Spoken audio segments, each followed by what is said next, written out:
There was once a man who was born in a land of mountains, where the people are self-sufficient and live close to the earth. All his life he dreamed and investigated his own dreams and other people's. Patients came to him to try to understand the wisdom of dreams. He was a successful psychiatrist who never ceased to speak of the soul, mythology, and God. He was a scientist, a scholar, and a traveler, and always a dreamer. His dreams have changed our ideas. Before he died, he said, "My work will be continued by those who suffer." His name was Carl Gustav Jung.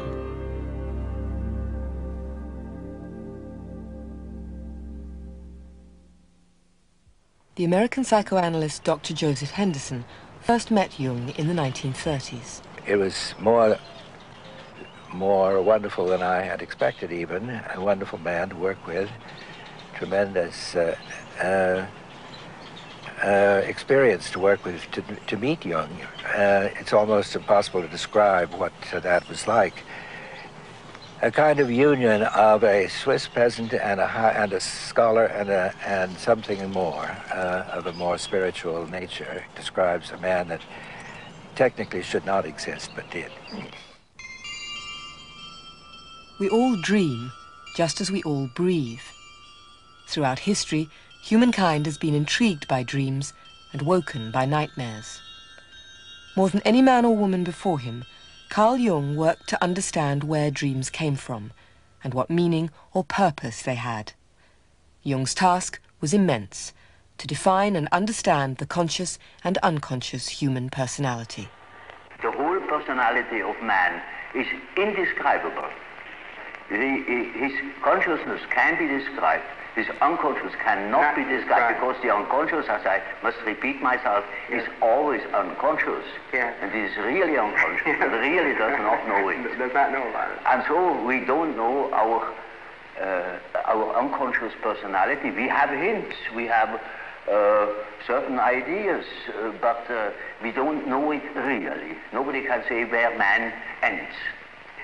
That is the beauty of it, you know. It's very interesting. The unconscious of man can reach God knows where. There we are going to make discoveries. Jung made a host of discoveries. His work begins in dreams, but it lives in the real world. He was a scholar whose determination to understand his own dreams has given millions of people around the world a new insight into their own psychology, their dreams, and their relationships. Jung himself used to retreat from his family and his patients to the tower which he built for himself on the shore of Lake Zurich at Bollingen. The tower became the focus of his introspection and his creativity. Here at Bollingen, Jung found a piece of land that was really alone and untouched and did not have that sense of being encroached upon by neighbors. Once you got there, it was like being in a different world. It's as though Jung had chosen this place to symbolize and represent his own belief in the integrity of the individual to find his own space. Jung was an original. He was also a loner, even in childhood. In his autobiography, written when he was in his 80s, he said, "I played alone, daydreamed or strolled in the woods alone, and had a secret world of my own. The pattern of my relationship to the world was already prefigured. Today as then, I am as solitary, because I know things and must hint at things which other people do not know, and usually do not want to know." Jung's work began with the experiences of his own inner life. His dreams led him to pursue medicine and psychiatry. His analytical psychology was never a scientific theory, but was the result of observing the inner life of his patients and the human quest for meaning through religion and mythology of all cultures. This house in Kusnacht, near Zurich, was where he studied, painted, received visitors, and saw patients. One of those who arrived on his doorstep and became his patient and later an analyst himself was a 26-year-old American, Joe Wheelwright. We didn't choose our profession. Our profession chose us, but what we knew was that we were as neurotic as hell, and we better run, not walk, to the nearest analyst. In those days, nobody went into analysis with the thoughts of becoming an analyst themselves. I tried by trial and error all these different things, music and teaching and all that stuff and writing. And all the bells were ringing and the green lights were flashing. And I realized that this was my calling. This was it. This is what I call God Albert, and this is what Albert had in mind for me, you know. I better go along. And so I said, I would like to be an analyst. And Jung threw his hands up and he said, oh, God. It happens over and over again. And the patients say, oh, yes, I want to do what you do. I said, oh, hell, I'm not that conceited. I don't suppose, I mean, I do in a sense, but of course I couldn't do it as well as you, Herr Geheimrat, sir, you know, but and he said, well, it's too bad. And I said, no, but this is real. I'm different. To which he replied, he loved American slang, and he replied, I'll bet. Dr. Dieter Baumann is one of Jung's grandsons and is a Jungian analyst himself, practicing in Zurich. He was not that kind of adult who would take an air of authority or superiority. He had an absolutely natural authority.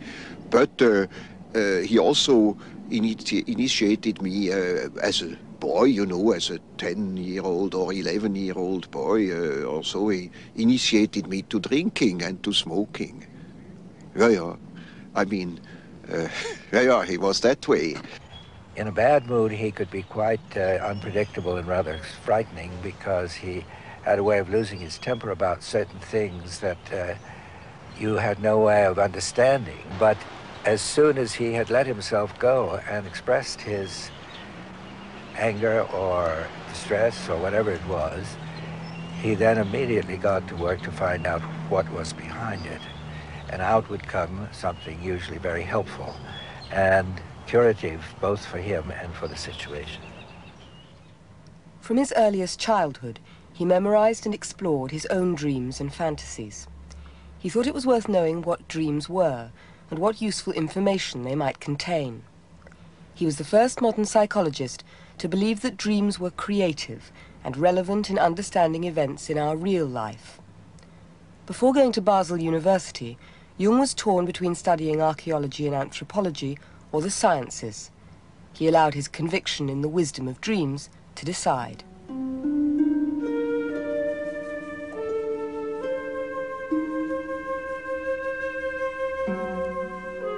In the first dream, I was in a dark wood that stretched along the Rhine. I came to a little hill, a burial mound, and began to dig. After a while, I turned up, to my astonishment, some bones of prehistoric animals. This interested me enormously, and at that moment I knew I must get to know nature, the world in which we lived, and the things around us. Then came a second dream. Again I was in a wood. It was threaded with watercourses, and in the darkest place I saw a circular pool surrounded by dense undergrowth. Half immersed in the water lay the strangest and most wonderful creature, a round animal shimmering in opalescent hues, and consisting of innumerable little cells or of organs shaped like tentacles. It aroused in me an intense desire for knowledge, so that I awoke with a beating heart. These two dreams decided me overwhelmingly in favor of science and removed all my doubts. As an analyst, Jung's method was to treat dreams as facts, which the doctor or scientist could observe. Dr. Gerhard Adler, who edited Jung's collected works and letters, had his own experience of Jung's practical attitude towards the psyche. My first interview with Jung was very significant. I had a dream the night before in which I traveled to India. I saw this great triangle of India, and I landed somewhere on the coast. I told this dream to Jung, and instead of analyzing, he took a large atlas out and sat down with me, knelt down with me on the chair, and said, No, no, show me. Where did you travel? Where did you travel? Show me. This was extremely important to me. It showed me immediately that the reality of the psyche. Dr. Marie-Louise von Franz is an analyst whose work has covered almost as wide a span as Jung's own, on alchemy, fairy tales, dream symbols, mythology and science. Now seriously ill, Dr. von Franz recalls her very first encounter with Jung and his insistence upon the reality of the psyche. He talked about a crazy girl and said she was on the moon, and talked about it as if it had been very real, and being rational I was indignant and said she hasn't been on the moon, and Jung says yes she has. And I thought that cannot be. I said that satellite of the Earth there which is uninhabited, she hasn't been there. And he just looked at me and said she has been on the moon. And I thought that old man is crazy, or I am stupid. And then it suddenly dawned on me that he meant that what happens psychically is absolutely real to the one to whom it happens. So I suddenly realized the reality of the psyche.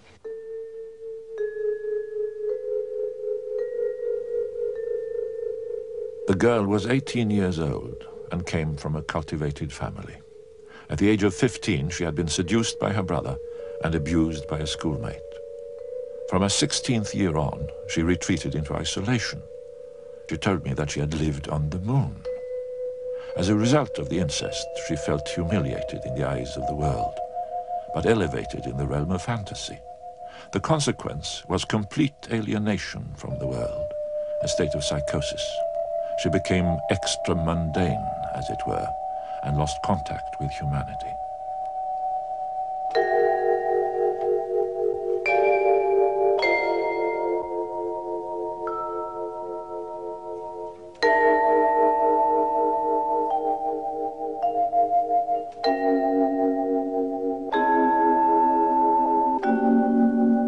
By telling me her story, she had in a sense betrayed the demon and attached herself to an earthly human being. Hence, she was able to return to life and even to marry. Thereafter, I regarded the sufferings of the mentally ill in a different light, for I had gained insight into the richness and importance of their inner experience. To the psychotic patient, the moon visit was real. By taking it seriously and forming a human bond with the girl, Jung enabled her to return into the world of concrete reality from which she had fled. Ultimately, the psychosis subsided. Jung's approach to the reality of the psyche was innovative and unique.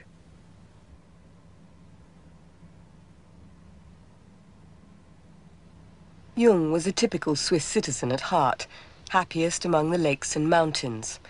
On summer afternoons, he would sail on Lake Zurich, as he considered his research into psychological illness and the vivid material in his patients' dreams. His deeply rooted feeling for the Swiss landscape balanced his efforts to gain a clearer insight into the workings of the unconscious mind. Until late in life, he would go driving up into the mountains. As a child, Jung went with his father to Mount Ricci near Lucerne. Having only enough money for one ticket, Paul Jung sent his son on the mountain railway alone. Standing on the mountaintop, Jung later wrote that he felt himself to be in God's world.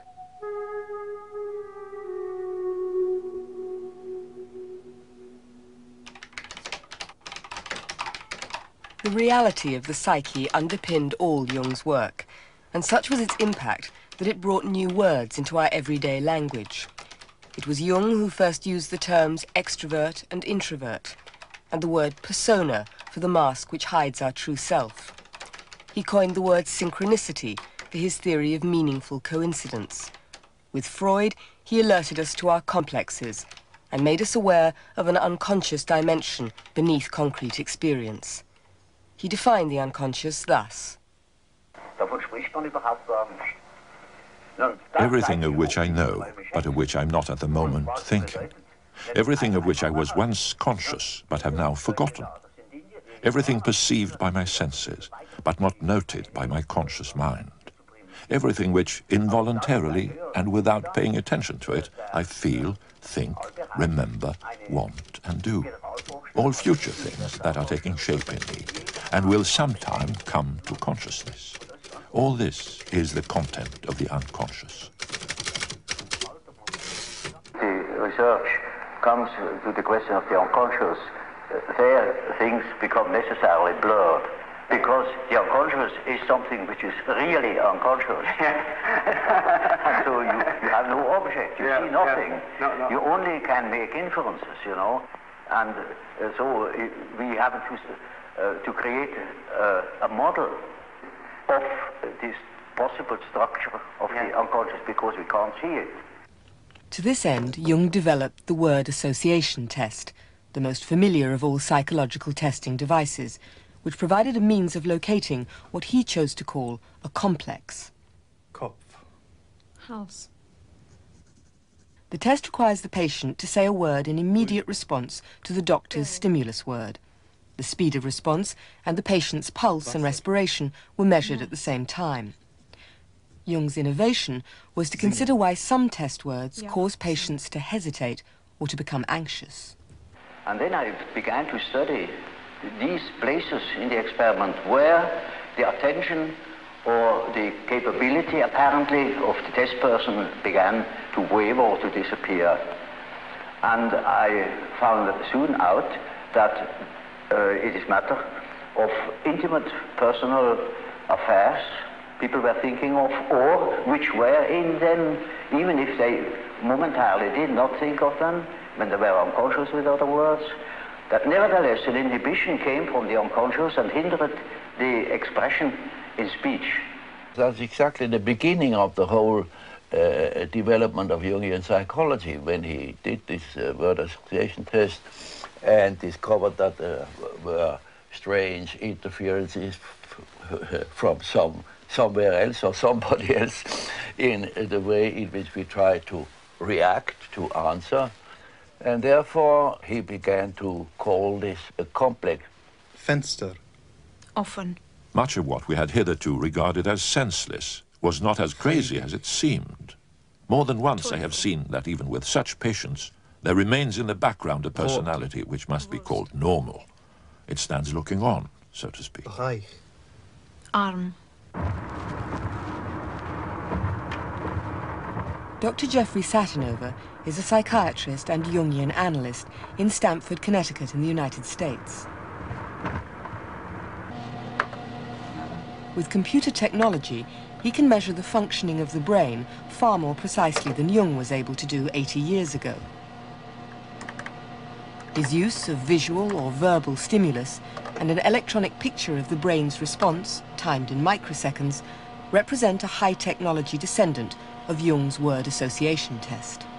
Basically, what Jung did with the word association experiment was use a stimulus and then measure physiological responses as they correlated to psychological responses.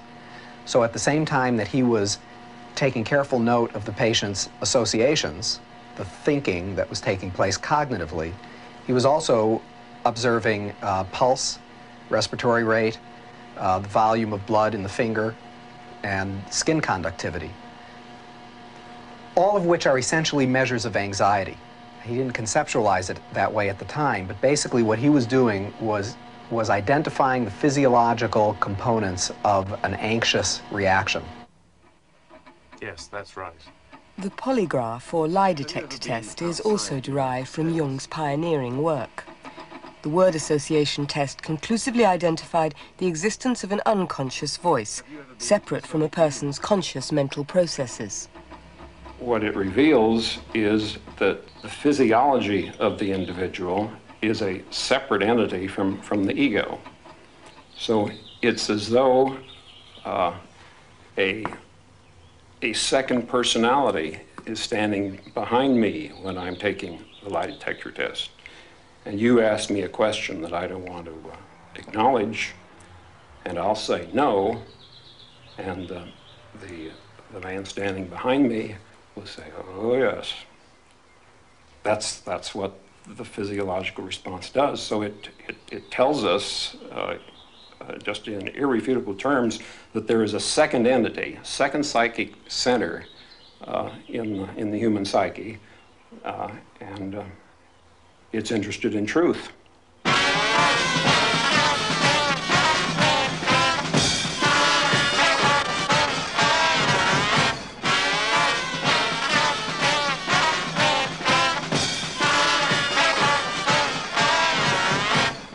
Psychological truth is revealed in dreams, too, and in rituals like the annual Fastnacht. All over Switzerland, especially in Basel, Swiss order gives way to the disorder of the piccolos, the fifes and drums, the confusion and colour of a vivid Lenten carnival, a carnival of truth. Analyst Gerhard Adler. It tells us the truth, that the real depths of the human psychology, this is usually hidden. If you take the proverbially reticent Swiss, suddenly it breaks out. Suddenly it is something there that one wouldn't expect. But it is, of course, the truth. These are really very wild people.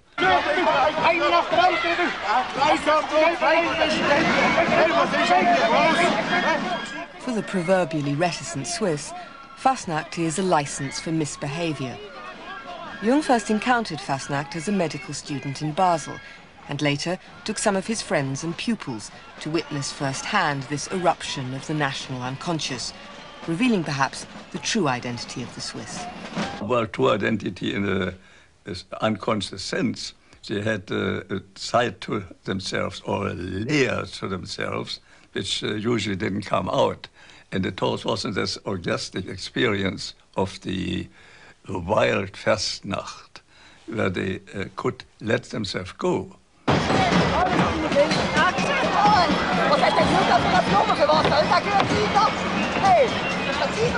For Dieter Baumann, as for his grandfather Jung, the Fastnacht scene was an appealing, free expression of the Swiss unconscious. At a given point, I think it has also to do with my age, I bought myself a piccolo and I started to practice, and then I started to go.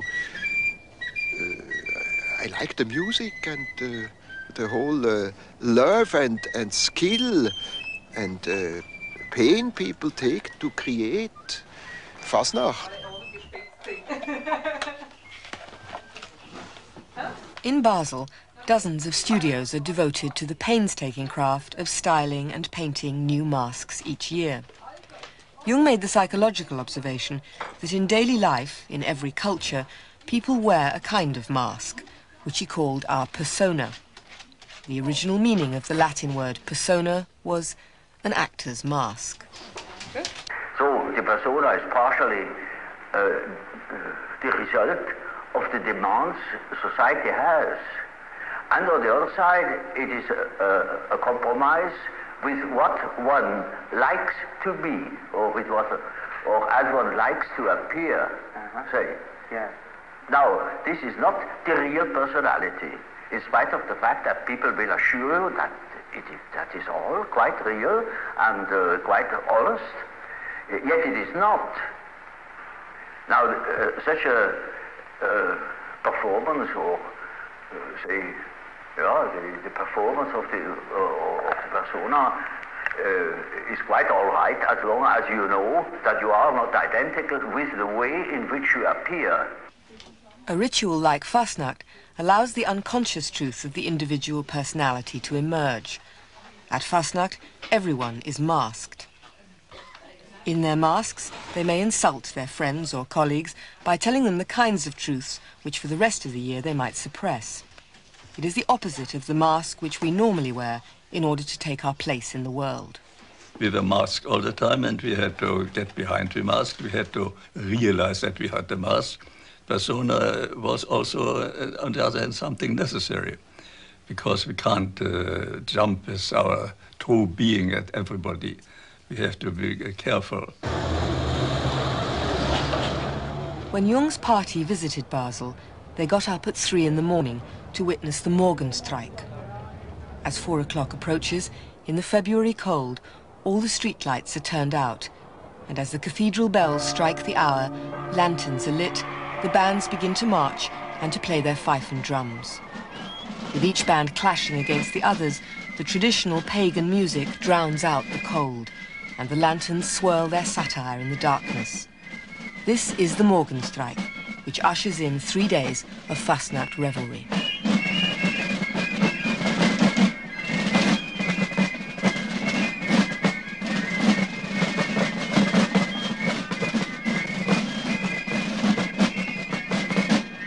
I happened to be in the army then, and I was in the barrack. It was a former monastery on the other side of the Rhine, and I was awaked by the so-called Morgenstreich, which is the beat of the morning, meaning the drum beat.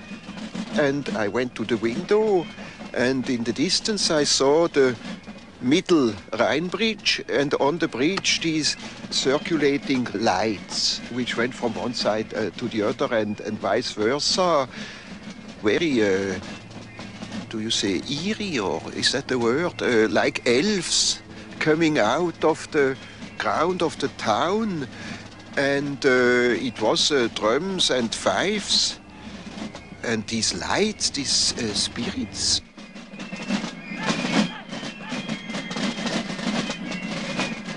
In the early hours, the streets are filled with the noise and images of a crowded dream.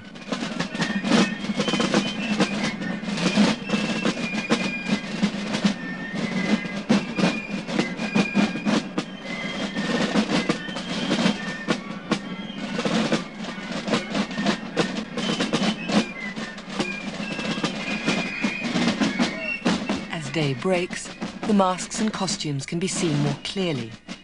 The carnival weaves its way through the streets like an impromptu congress of fairy tale characters. As the light comes up, so the dream fades. Masks are discarded or replaced by the more familiar mask of persona, allowing Basel's everyday business to resume for the morning as if nothing has happened.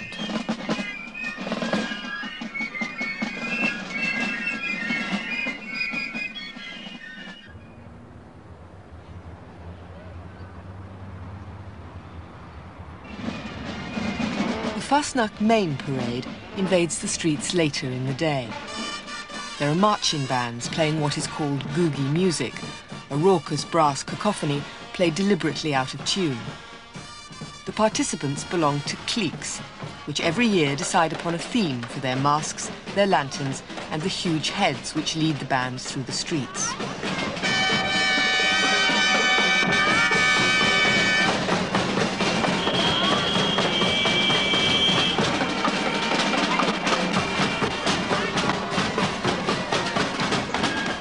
Cliques may be formed from a group of friends, from professional groups like waiters or industrial scientists, and there are a number of all-women cliques. Local politics, ecology, television personalities, or elaborate cultural jokes are all pitched into the carnival of propaganda.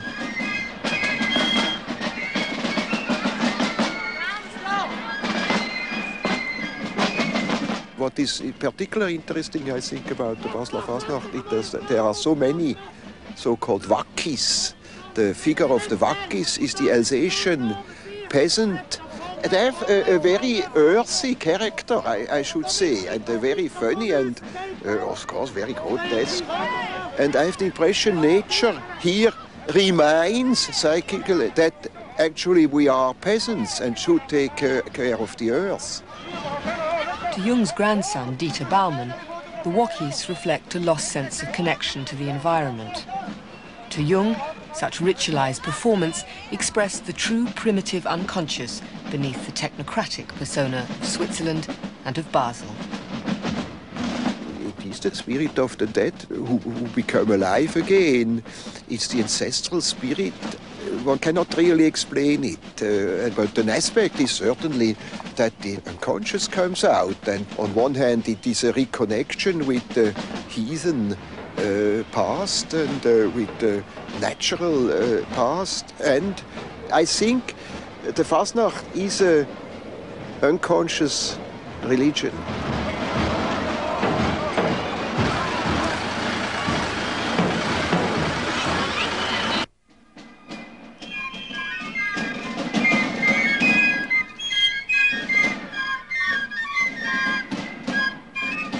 Fasnacht gives expression to the unconscious truth of the Swiss psyche.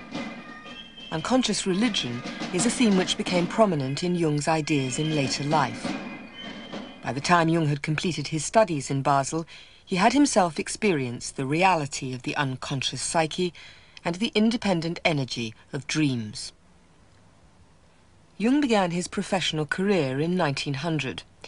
He met and married Emma Rauschenbach, and in 1908 the Jungs built the lakeside house at Kusnacht, where they spent almost 50 years together. Professionally, Jung was following the lead of Sigmund Freud, the Viennese originator of psychoanalysis and the study of the unconscious. Jung and Freud first met in 1909. They felt an immediate affinity for each other. Jung was the pupil and Freud the master. Freud today is considered the more significant theorist and thinker, but Jung's influence as a practical psychiatrist is equally important. Analyst Andrew Samuels. You know it's possible to watch films on Jung, to read books on Jung, and not know that the guy was a psychiatrist? That until he became old and rather bored with it, he saw patients? That he wrote paper after paper about how to do therapy? That there are 1,200 Jungian analysts in the world and thousands more therapists who are influenced by Jungian ideas and by analytical psychology? He was interested in psychopathology. He had something to say about depression. He had something to say about schizophrenia. He had something to say about hysteria. Jung regarded schizophrenic fantasies as having no less value than dreams, and just as much reality of meaning for the individual patient. His approach was completely new. He invited his patients to paint their dream images or their fantasies and bring them to concrete reality. His conviction in the reality of the psyche has influenced many modern approaches to mental illness. He must have been the first person in Europe to use dancing and art and things like that as therapy for patients. He took the view that we needed to express ourselves, and the works of art, or the little talismans, he called them, that we produce are means to our own spiritual growth. Jung saw the unconscious as creative and independent. Freud thought it just contained what the conscious mind repressed. The more Jung investigated the unconscious, the less he could agree with Freudian theory. After my association experiments, when I realized that there is obviously an unconscious, the question was, now, what is this unconscious?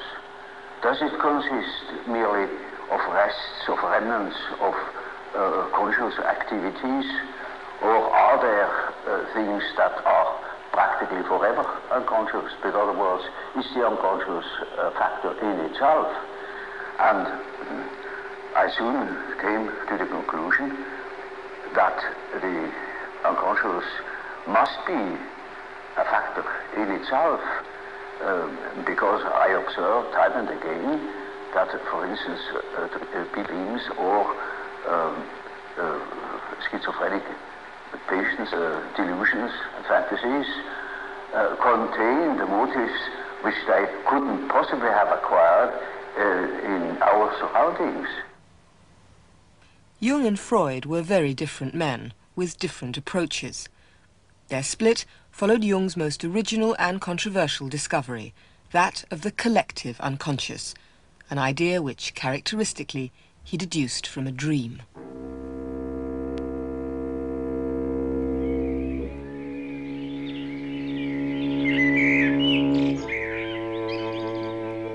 I was in a house I did not know.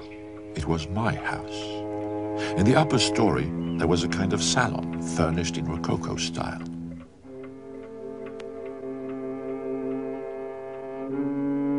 I did not know what the lower floor looked like. There, everything was much older. This part of the house must date from the 15th or 16th century. The furnishings were medieval. The floors were of red brick. I went from one room to another, thinking, now I really must explore the whole house. I came upon a heavy door and opened it. A stone stairway led down into the cellar. Descending again, I found myself in a beautifully vaulted room which looked exceedingly ancient. The walls dated from Roman times. The floor was of stone slabs, and in one of these I discovered a ring. The stone slab lifted, and I saw a staircase of narrow stone steps leading down. I descended and entered a low cave. In the dust were scattered bones and broken pottery, like remains of a primitive culture. I discovered 2 human skulls, obviously very old, and half disintegrated. Then I awoke. It was plain to me that the house represented a kind of image of the psyche. Consciousness was represented by the salon. It had an inhabited atmosphere. The ground floor stood for the first level of the unconscious. The deeper I went, the more alien and the darker the scene became. The Roman cellar and the prehistoric cave, these signified past times and past stages of consciousness. My dream obviously pointed to the foundations of cultural history, a history of successive layers of consciousness. My dream thus constituted a kind of structural diagram of the human psyche. It was my first inkling of a collective beneath the personal psyche.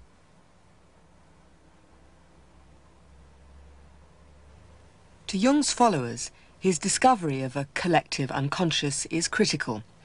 It represents a deep and timeless fund of human instincts and images in the psyche, which Jung called archetypes. This linking up of the cutting edge of psychological investigation with archaic thinking, with a kind of mental archaeology, this is fascinating to me, and it's really important for several reasons. Firstly, because it does away with the hubris or inflation of there being lots and lots of breakthroughs. And secondly, because the continuity of human ideation, thought, culture seems to me very important, particularly in our age, which in every sense is atomizing. We need to know that we're not actually different from what we were hundreds of thousands of years ago.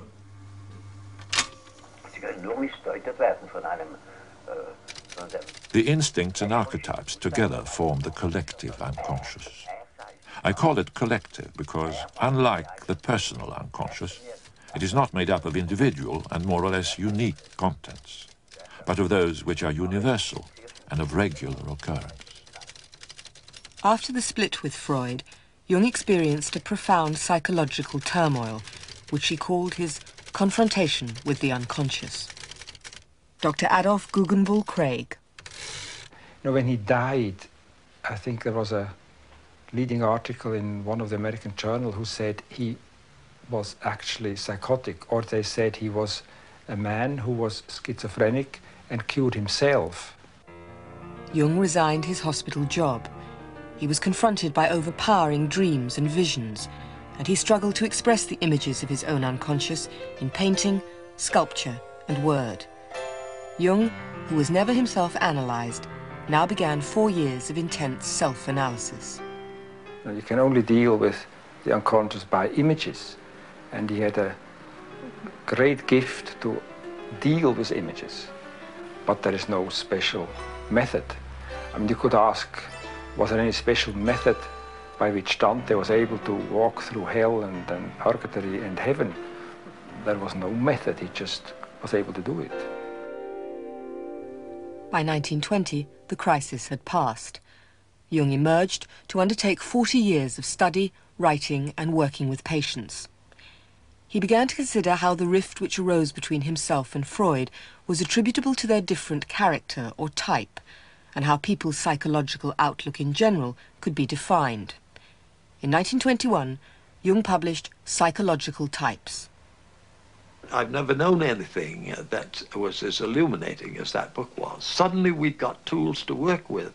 Instead of trying to exterminate each other, why we could understand much better why we were the way we were and why we came on as we did come on, and so forth and so forth. And it was enormously helpful.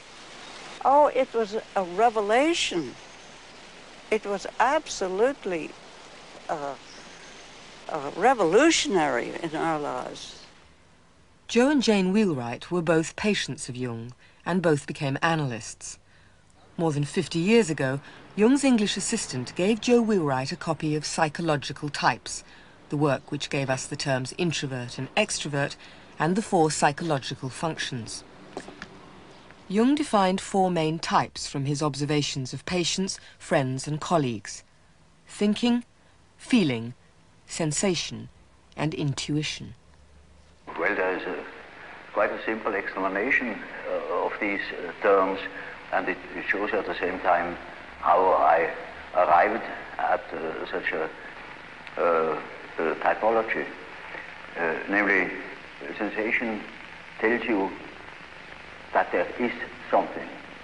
Thinking, roughly speaking, tells you what it is. Feeling tells you whether it is agreeable or not, to be accepted or not, accepted or rejected. Yes. And intuition, now there is a difficulty. You find intuitive types, for instance, amongst bankers,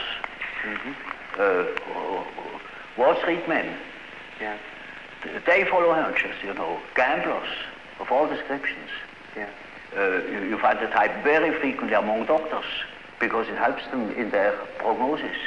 It's just a sort of a skeleton to which you have to add the flesh.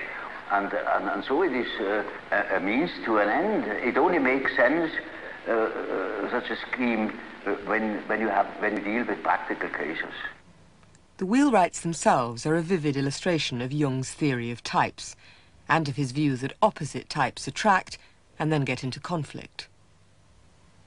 Everybody knows that women feel and men think. I mean, that's on page 3 of any book that you pick up. Well, in our family, it happens to be t'other way of which.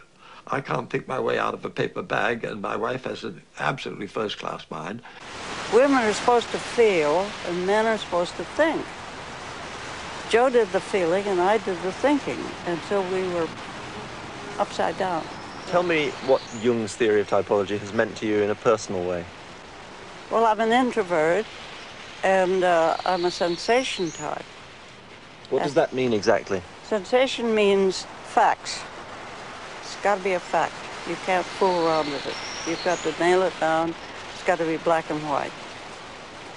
And then secondarily, thinking. And for a woman, that wasn't allowed in those days. Her dominant functions were sensation and thinking. That's yours were what? Mine, intuition and feeling. We're polar opposites. In that order? We're polar opposites. Yes, and she's very introverted, and I'm slightly extroverted. Only slightly? Only slightly, of course, fanatically. For instance, it is very often the case, one could almost say, it is almost a rule, but I don't want to make too many rules with it, in order not to be schematic, that an introvert marries an extrovert for compensation, or another type marries the counter type to complement himself. Did that also mean that you were in conflict? Lots of conflict. I didn't know what was going on half the time with him. And he was baffled by me. We were saying very nasty things to each other and doing an awful lot of misunderstanding, and my relationship to Jane was then, as it has been always, the central fact of my life, I think. And so I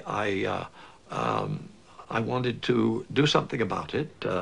Our marriage would have probably had to break up if we'd gone on in blissful ignorance. And so that was. So that's what really brought me into Jungian psychology, was the type stuff, and I've been hipped on it ever since. And I sort of, everybody dodges when they see me coming because they know I'm going to make a speech pretty soon about types. Jung was 46 when he published Psychological Types. His practice in Kusnacht was prospering, his reputation growing, and he travelled widely. But his roots were in Switzerland. In 1923, Jung bought a piece of land at Bolingen. This amateur film shows him supervising the building work for his tower, which was to become his refuge and retreat.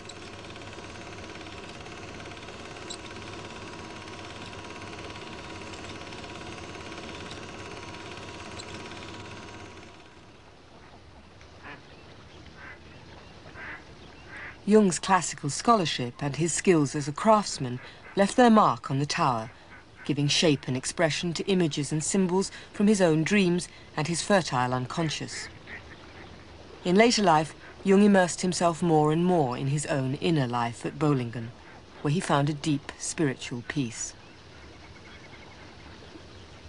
I am in the midst of my true life. I am most deeply myself. At times I feel as if I am spread out over the landscape and inside things, and am myself living in every tree, in the plashing of the waves, in the clouds and animals that come and go, in the procession of the seasons. Without my piece of earth, my life's work would not have come into being.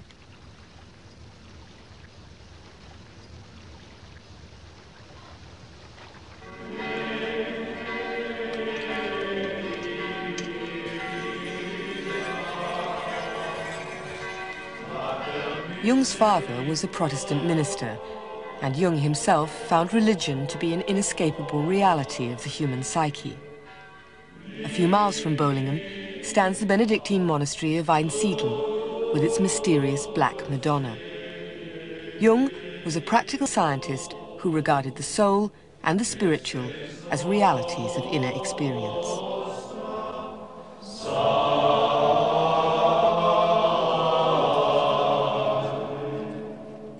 In the 19th century, one even tried to have a psychology without soul, and he was courageous enough to face soul, because the human soul is something very frightening.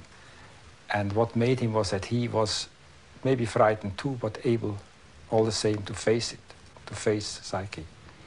We all have a religious side, and it was one of Jung's courageous statements saying that we cannot deal with the human psyche without having to deal with religion. For him, religious realities are realities because they have effects. They bring about events in our psychic life and so on. Jung was a non-realist about religion. That is, he didn't think of religious objects as beings out there. He thought their true and most vivid meaning was within the psyche. So, for example, the real encounter with God was the encounter with your own unconscious. Just a few months before he died, Jung summarized the religious emphasis of his life's work in a letter to an English correspondent. It's an amazing letter. One of the passages that struck me most strongly was one where he says, "I have failed in my foremost task to open people's eyes to the fact that man has a soul, that there is a buried treasure in the field, and that our religion and philosophy are in a lamentable state." It's the human soul. That's the buried treasure. Jung's work covered more than just clinical observation. He considered the psychological meaning of mythology and fairy tales, of alchemy, astrology, and flying saucers. He received honorary doctorates all around the world on his 80th birthday in 1955. Despite his vast range of work and thought, and the international reputation he had gained, Jung retained his humor and humility. I made some comment about his encyclopedic knowledge. The reason it was so meaningful to me was that it didn't come out like knowledge, that it wasn't, he wasn't casting pearls before swine, and he wasn't preaching a gospel, and he wasn't doing any of those things. And he said, the older I get, and he was a child of about 75, I guess, and he said, the older I get, the more I realize that I don't know enough to entirely cover my little fingernail, to be room for a bit more. Jung spent his life in the pioneering work of bringing together the conscious outer part of the psyche with the rich, deeper energies of the unconscious. When Carl Gustav Jung died and was buried in the family grave in the churchyard at Kusnacht, the village pastor declared he had given man the courage to have a soul again.